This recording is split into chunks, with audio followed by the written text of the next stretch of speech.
If your team got guaranteed money, tell them call me. Whoop. Make me say, my. I done been around the world. Yeah, I was made for this. Player Performance with J.A. Cavalier. Welcome to NBA Player Performance on this Thursday. It is the third Thursday in January the 16th, 2025. In for J.A. Cavalier, I am the Shark. It is Luke Shuey. If you guys tuned into yesterday's show, 7-2 overall. We told you guys we love the card. We don't lie. We like some spots today. Luke off a sweep. Luke, what's going on, brother? Yeah, we are giving the people winners. You know, that's 2 days in a row. I think if you add between the 2 days, I think we're 12-3 on official plays. Of course, we give more leans that may or may not hit, but official plays 12-3 can't ask for more than 75%. Let's keep it rolling. I am ready to rock. Not near as exciting of a card, but two really big games tonight. I'm ready to lock in.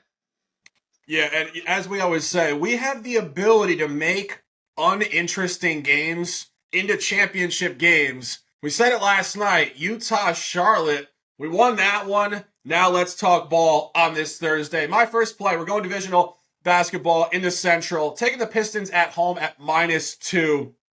Great stuff here. We bought Detroit almost every single time they played basketball this year. I'm not a Pistons fan. I love this group, and I love their data.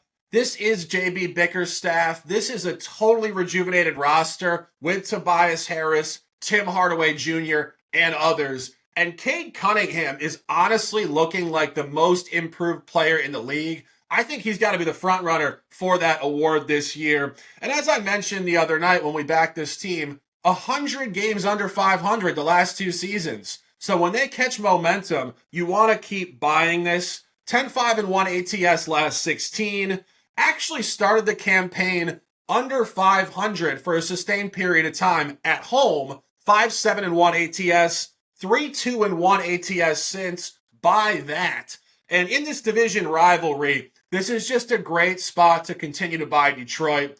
Last year, Indiana swept Detroit 4-0 straight up, 4-0 ATS, average margin of victory by 16 points per game. The first matchup this year, real tight in Detroit. Indiana 115, Detroit 109, showing signs of Detroit getting a win, and they finally did in the NBA Cup on November 29th in Indiana, emphatically, 130-106.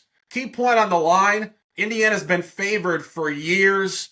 First time Detroit is favored in the market in a long time. I have Detroit to win by 8 tonight. Tyrese Halliburton probably not playing. Only his second game of the year out of the lineup. Last game, we told you guys, Cavs will probably cover. We like Detroit here. Let's cash this one. Luke, any thoughts on this game? Yeah, so first off, I know better than to ever talk you down on buying Detroit. We might buy them all the way into the playoffs and make some noise. I think that's where it's trending. They're a dangerous team. My take on this, it's not an official play, but I actually really do see value the more I'm digging into it as you're talking. I'm on Jalen Duren of the Pistons, over 9.5 rebounds. The line looks, right where it should be at surface level. If you actually look in, he's dominant lately, and against Indiana, he's put up 12 and 13 rebounds in the two matchups this year, and he's projected, based on my platform for analytics, at 10.7 tonight. I mean, that's a really good advantage on an even line of 9.5. So I'm going over for Jalen Duren in the rebounds category. I actually might make that might make my VIP card later today. We'll find out, but it's a really solid value play. Yeah, without question. And I'm sitting here just going over players on Detroit. Of course, how do I fail to mention Jalen Duren? Absolutely elite young product. Could be in the conversation for most improved big man in the league without question. Let's dominate this game. Staying at 7 o'clock, out of conference basketball, games we don't love to bet ATS, not rivalries, first matchup of the year, Suns traveling to Eastern time zone where they have been terrible all year. The Suns are in shambles. Bradley Beal's on the trade block. He just moved to the second unit. Yusuf Nurkic has been hurt. They just acquired Nick Richards from the Hornets to try to patch some wounds with their big guys. But Luke thinks it's going to continue tonight, buying a big guy rookie for the Wizards Alexander Sarr in the PRA over market, 21.5. I really like this play. You actually kind of hit where I'm going with this. Is the center position for the Suns is so weak. I mean, right now with Nurkic out, they're playing the likes of Mason Plumlee as their starting center. That's not good. He's a 34-year-old vet that doesn't do a lot, to be honest. And they get Nick Richards to try and patch that up, but that's not going to do a whole lot tonight. He might not even play. So Alex Sarr, 7-foot rookie out of France. I like him. He's kind of on the up and up. He's trending upward with his play. He's getting more comfortable in the big leagues. He's averaging 11.7 points per game, 6.6 rebounds, 2.3 assists this year. And what I really like is he should be coming in confident. He knocks down 3 of 5 threes on his last game. And my favorite stat here is just how bad the Suns have been in the front court the last couple games. Look at this stat line. The Suns let 22 points and 21 rebounds to Okongwu of the Hawks last time out. Prior to that, 24 points, 16 rebounds to Mark Williams of the Hornets. You know they're lacking presence down low. And I just don't see any other way besides going Alex Sarr tonight in the PRA market. I think he could get upwards of 25 to 28 in the PRA line. If he goes under, it would almost take an outlier performance here. Yeah, I wouldn't disagree. As I mentioned, Phoenix just in shambles. I said this about the Sixers last night with Nick Nurse. I think Budenholzer fits the same conversation. Recycled head coach. And I'm looking at Budenholzer on the sideline, watching a few games recently. I gotta be honest, the guy just looks strung out. He's been an NBA head coach for a couple decades, obviously an assistant before taking over the Hawks in the mid-2010s, but he looks fatigued.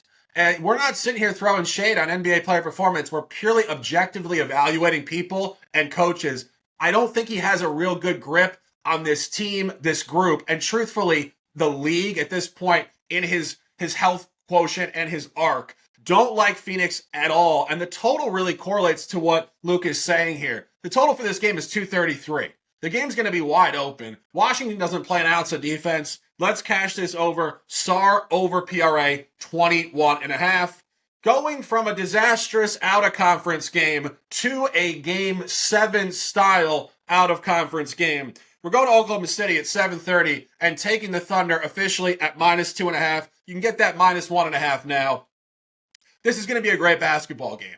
You guys saw this last week. These teams played in Ohio, 129, 122 Cavs. The game was played like Game 7. It was high scoring, not because of a lack of defense and a lack of competitive quality, but just because of such a high level of talent on both of these rosters. This is a national game on TNT, and we love the Thunder here. Interesting point on this game. This is actually a 6:30 tip time local for the Thunder, so I'm not entirely sure how this team is going to come out early at this abstract tip time, but I have them to get there late by some margin, on the average by 10. Interesting data in this spot. Oklahoma City is 5-0 ATS at home against the Eastern Conference, all as a favorite. And I think very specific for this handicap, 2-0 ATS against the Knicks and Boston. Knicks, Boston, Cavs, top 3 in the East. And both of those came by margin. 10-point win against the Knicks and a 13-point win against Boston, holding the Celtics to only 27 points in the second half. This OKC team can turn up the electricity on defense like a 90s basketball team. I was talking to some people last night about the Cavs. I see people buying the Cavs. I get it. They look great. And they've also looked great at the West, going 5-0 ATS at the West. So you say to yourself, what gives? Well, they've been favored in every single Western game this year, and they've won all of them by significant margin. Books loved Cleveland in every single road game at the West this year. This is their first time as an underdog, and it's the first time the books don't like them. We want to buy OKC here. Final point on the game. That game played last week on Wednesday night in Cleveland. The game really was super tight. Either team probably could have won the game. The differentiation point at the end of the game really was Cleveland was plus 12 in the three-point battle. OKC should improve there. And Cleveland actually had 10 more free throw attempts in the game. Maybe a little home cooking from the refs at Rocket Mortgage Fieldhouse. I think that flips tonight. I think the Paycom Center is going to be live. Love OKC here on this number to win by 10 points. Let's dominate. Luke looking at a prop here. Going back to old reliable, Evan Mobley taking his over the other night in the rebound market. Luke is very, very adjustable and diversifiable in the prop market. Tonight, we're not going rebounds. We're going under 1.5 3-point field goals. Yeah, and let me just shout out, you mentioned the other night, we actually got the Evan Mobley play in as a question in the DMs. So please enter your comments, your likes. We are going to interact with you. Shark responded on my behalf, and we took the over, and everybody cashed who might have seen that comment. Tonight, I'm actually going on a point you hit on, which is the 3-point line, which the Cavaliers dominated in game one. OKC's 3-point defense, though, is elite. They are by far number one in the NBA. They actually only give up 32% on the year. And look at their last 3 games. It is unreal. They're allowing just 21% made 3-pointers from all around the court. So I'm going to Mobley. And if you look at this line, I might get a little crap. It's a little bit juicy to take his under, but I don't care. Good juice is good juice. If the bet hits, it doesn't even matter. It's a moot point. So his line is 1.5 made threes. Mobley this year has shot more threes than usual. He's found a bit of a stroke from deep behind the arc, but he doesn't deserve a line of 1.5. He was 0 for 3 against the Thunder just a couple games ago, and he's not going to be confident tonight against this defense. Again, I am going under. The projections have him for just 0.8 made threes. That's a huge advantage on a 1.5 line. So it would take a complete outlier performance for him to get the over here. Again, if you're more comfortable because it's juiced, put it in a parlay. That's fine with me. I'm just giving you a winner, and I'm taking under 1.5 threes. Yeah, and of course that correlates to my side as well. I think Oklahoma City's really going to lock down on the defensive end tonight. You know this coach Mark Danielle, who we keep touting up every single time we talk about the Thunder. UConn, graduate assistant with Jim Calhoun, came up under Billy Donovan at the University of Florida, then the Thunder, of course, the head coach now. This team plays great perimeter defense when they want to. They will turn up. As I mentioned, held Boston to 27 second-half points in a home game recently. Take the Thunder tonight. Take Mobley in the under 3-point market. And let's cash. Keeping it moving. 4th game of the slate here. 10 o'clock in Portland. Interesting game here. Clippers last night beat the Nets by 59 points. And somehow the total went under because the Nets only scored 67. And I know you guys that caught NBA player performance yesterday heard us discuss this. Luke said blowout. I said Brooklyn team total under as a corollary to how you see NFL games where there's a huge favorite and a low total. The underdog scores no points. We couldn't nail that any more clearly. We're going here tonight. Clippers now have to back up success with success at Portland. Chauncey Billups, revenge game. Clippers hammered them early season. And Portland is off a very useless home loss to, maybe not coincidentally, the Nets. A lot of zigzag in this sport amongst these 3 teams, but here we are on Thursday night. We're going to look for a prop. Scoot Henderson under 14.5 points. Yeah, it's a fun little zigzag here when you try and do the math on it. It's hard to make it make sense, but I loved our take last night. It was it wasn't even close on either end. It was a blowout, and the team total went way under. So good call on that, Shark. Tonight I'm going with an interesting play. So usually I follow line functionality, and I'm following the odds. Tonight, I'm purely going on a regression game for Scoot Henderson.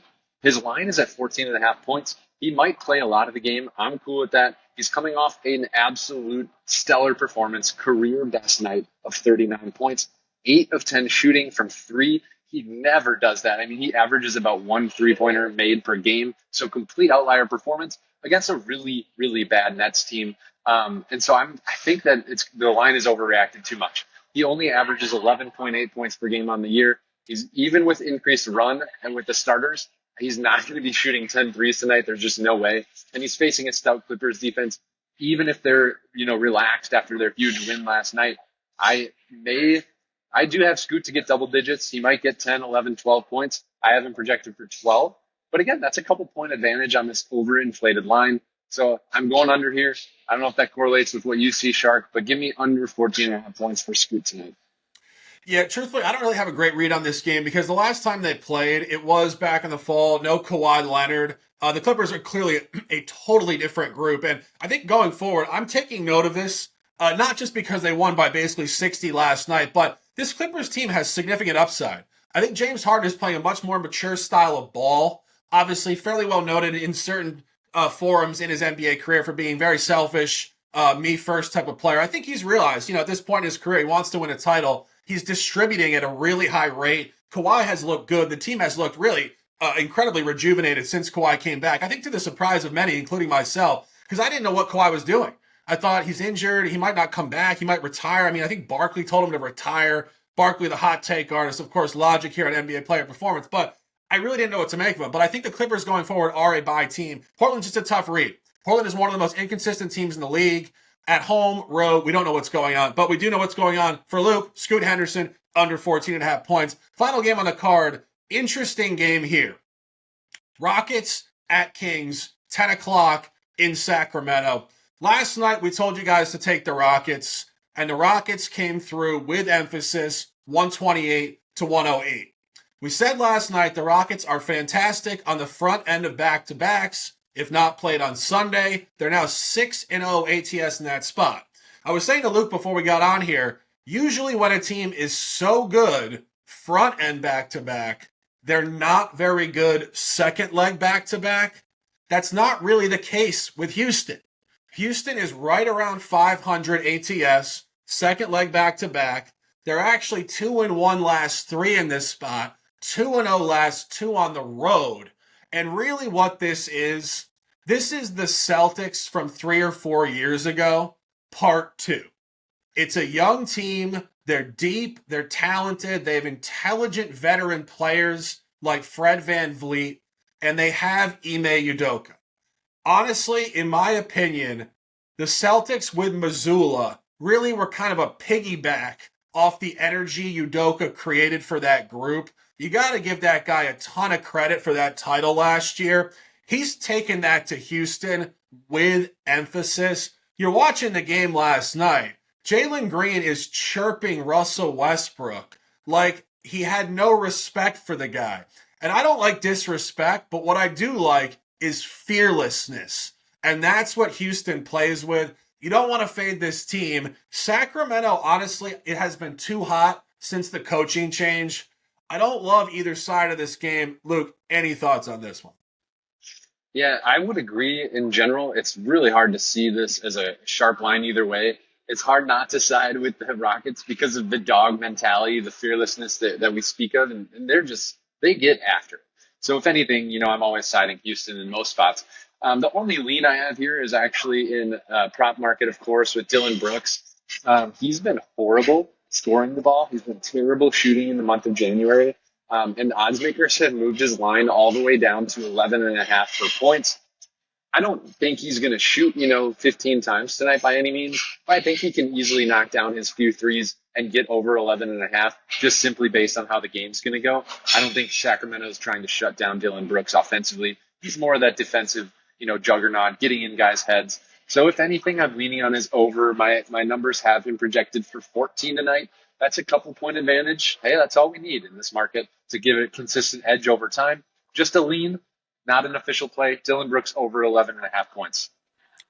Yeah, I wouldn't disagree. And, you look at the total here, 227.5, not really speaking to us in any direct way. I do think that the Rockets are going to give a bigger effort here than people think. Also a revenge game. Only game played this year. Sacramento did beat them by 9. Basically the same line getting steamed up. I think that's a lot of syndicates, again, just moving a line because of perceived value and situational calendar spots. As we said, this is not as bad of a calendar spot as you might think for the Rockets. That's 19 minutes, the fastest 19 minutes you will find on the internet of NBA handicapping. It is NBA Player Performance on this Thursday, January the 16th, 2025. Luke with 3 top plays, Alexander Sarr over 21.5 PRA, Scoot Henderson under 14.5 points, Evan Mobley under 1.5 3-point field goals. 2 top plays for me, an opportunity to dominate. Detroit -2, OKC -2.5 in the biggest game of the season,